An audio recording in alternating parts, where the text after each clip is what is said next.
The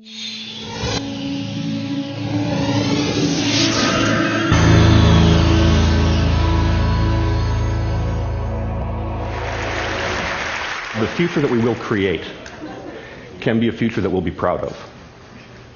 I think about this every day. It's quite literally my job. Co-founder and senior columnist at worldchanging.com. Alex Steffen and I founded WorldChanging in late 2003, and since then, we and our growing global team of contributors have documented the ever-expanding variety of solutions that are out there right now and on the near horizon. In a little over 2 years, we've written up about 4,000 items, replicable models, technological tools, emerging ideas, all providing a path to a future that's more sustainable, more equitable, and more desirable. Our emphasis on solutions is quite intentional. There are tons of places to go, online and off, if what you want to find is the latest bit of news about just how quickly our hell-bound handbasket is moving. We want to offer people an idea of what they can do about it. We focus primarily on the planet's environment, but we also address issues of global development, international conflict, responsible use of emerging technologies, and even the rise of the so-called second superpower. Much, much more. The scope of solutions that we discuss is actually pretty broad, but that reflects both the range of challenges that need to be met and the kinds of innovations that will allow us to do so.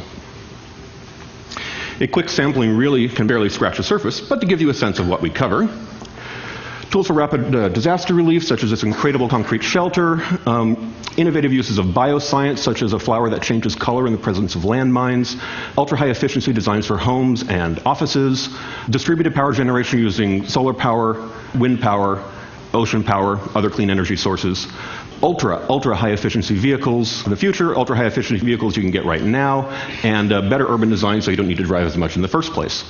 Biomimetic approaches to design that take advantage of the efficiencies of natural models in both vehicles and buildings. Distributed computing projects that will help us model the future of the climate.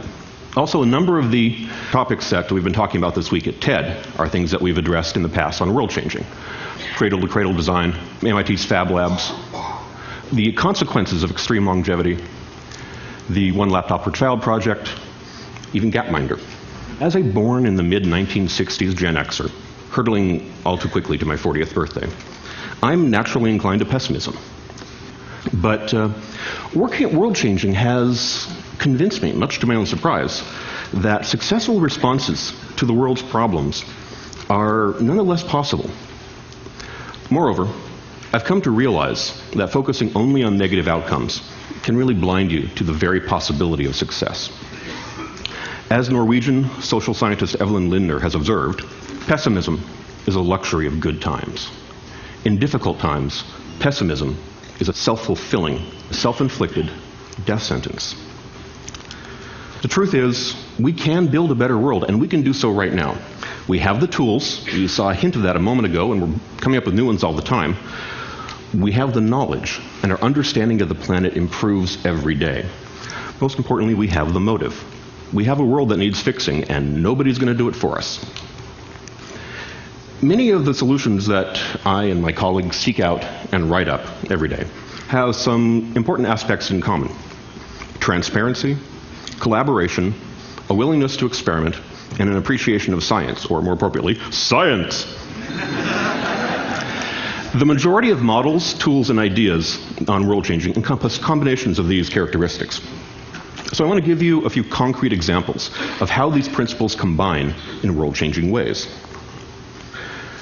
We can see world-changing values in the emergence of tools to make the invisible visible. That is, to make apparent the conditions of the world around us that would otherwise be largely imperceptible. We know that people often change their behavior when they can see and understand the impact of their actions. As a small example, many of us have experienced a change in driving behavior that comes from having a real-time display of mileage, showing precisely how one's driving habits affect a vehicle's efficiency. The last few years have also seen the rise of innovations in how we measure and display aspects of the world that can be too big or too intangible or too slippery to grasp easily.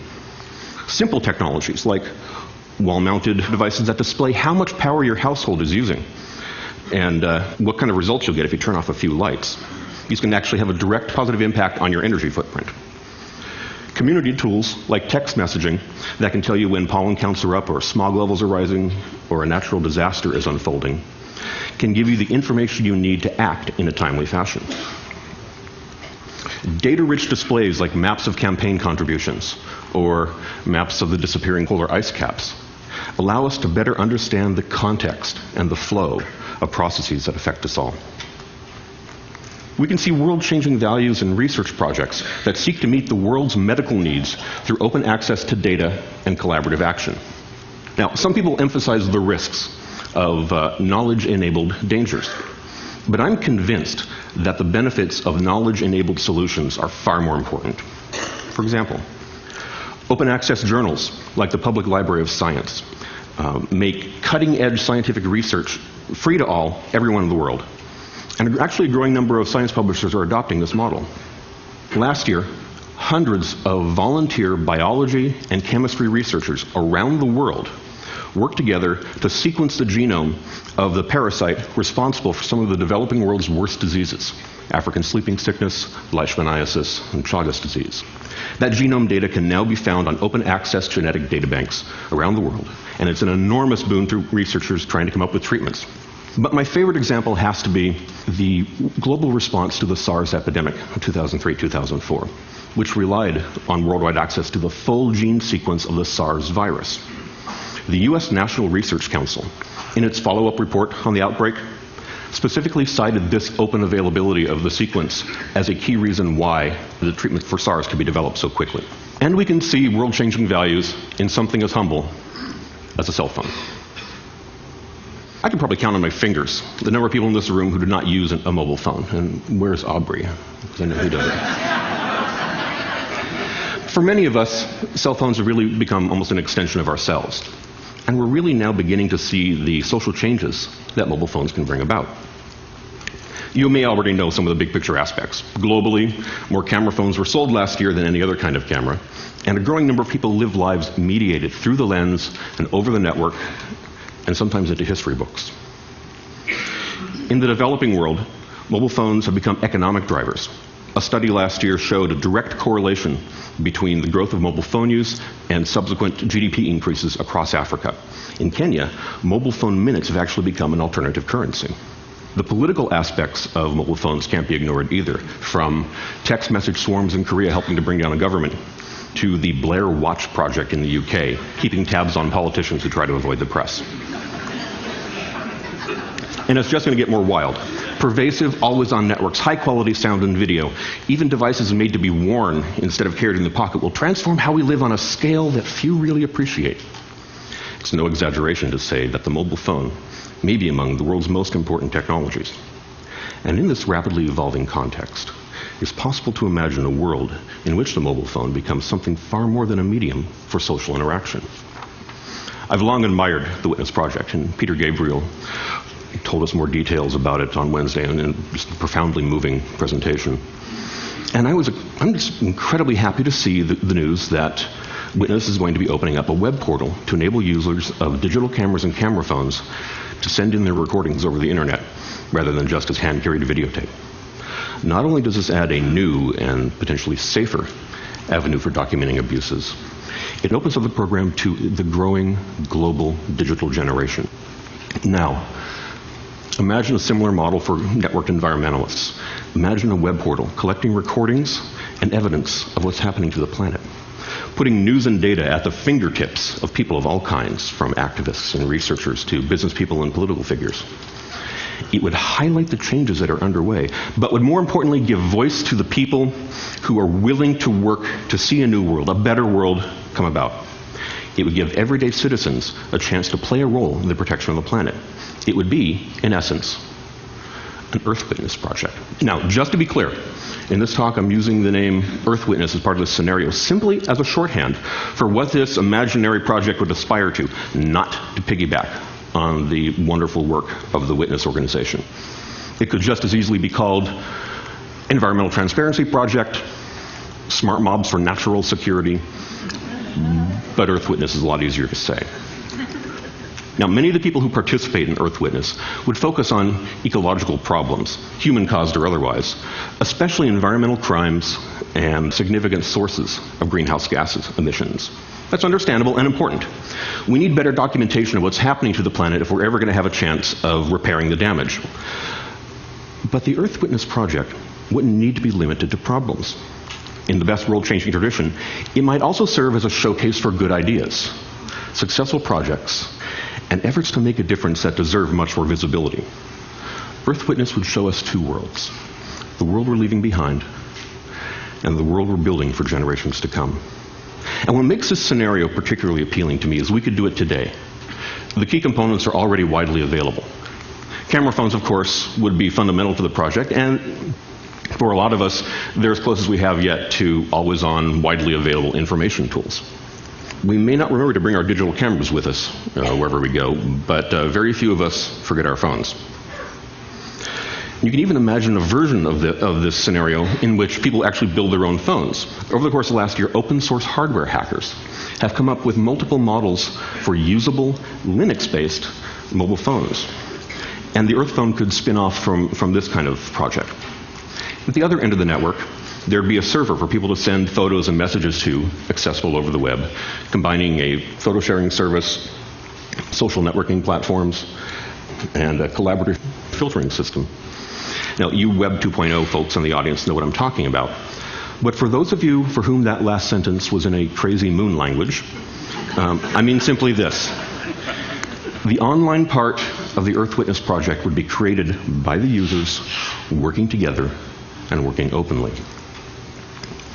That's enough right there to start to build a compelling chronicle of what's now happening to our planet. But we could do more. An Earth Witness site could also serve as a collection spot for all sorts of data about conditions around the planet, picked up by environmental sensors that attach to your cell phone.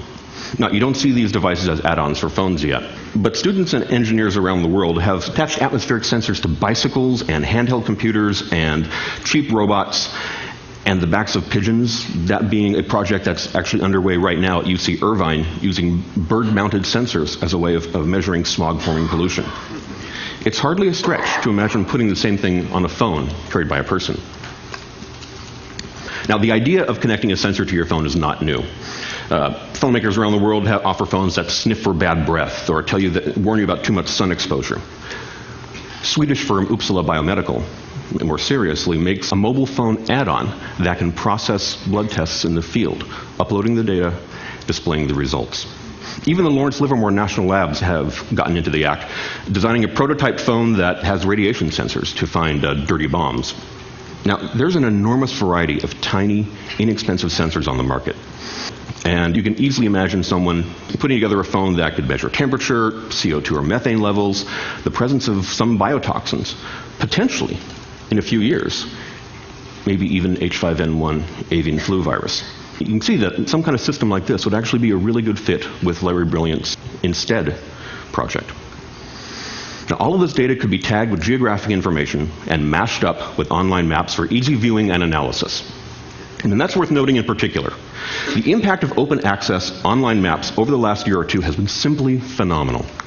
Developers around the world have come up with an amazing variety of ways to layer useful data on top of the maps, from bus routes and crime statistics to the global progress of avian flu.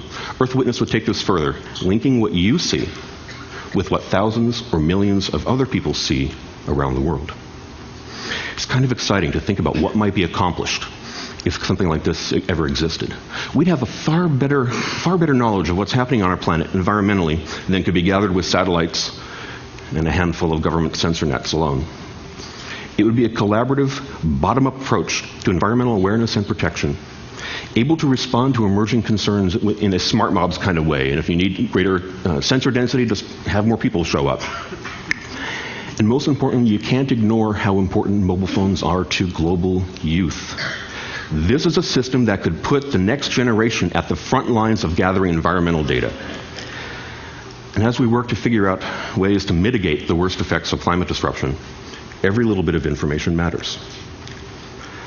A system like Earth Witness would be a tool for all of us to participate in the improvement of our knowledge and, ultimately, the improvement of the planet itself. Now, as I suggested at the outset, there are thousands upon thousands of good ideas out there. So why have I spent the bulk of my time telling you about something that doesn't exist? Because this is what tomorrow could look like. Bottom-up, technology-enabled global collaboration to handle the biggest crisis our civilization has ever faced. We can save the planet, but we can't do it alone. We need each other. Nobody's going to fix the world for us, but working together, making use of technological innovations and human communities alike, we might just be able to fix it ourselves. We have at our fingertips a cornucopia of compelling models, powerful tools, and innovative ideas that can make a meaningful difference in our planet's future. We don't need to wait for a magic bullet to save us all. We already have an arsenal of solutions just waiting to be used. There's a staggering array of wonders out there across diverse disciplines, all telling us the same thing. Success can be ours if we're willing to try. And as we say at World Changing, another world isn't just possible, another world is here. We just need to open our eyes. Thank you very much.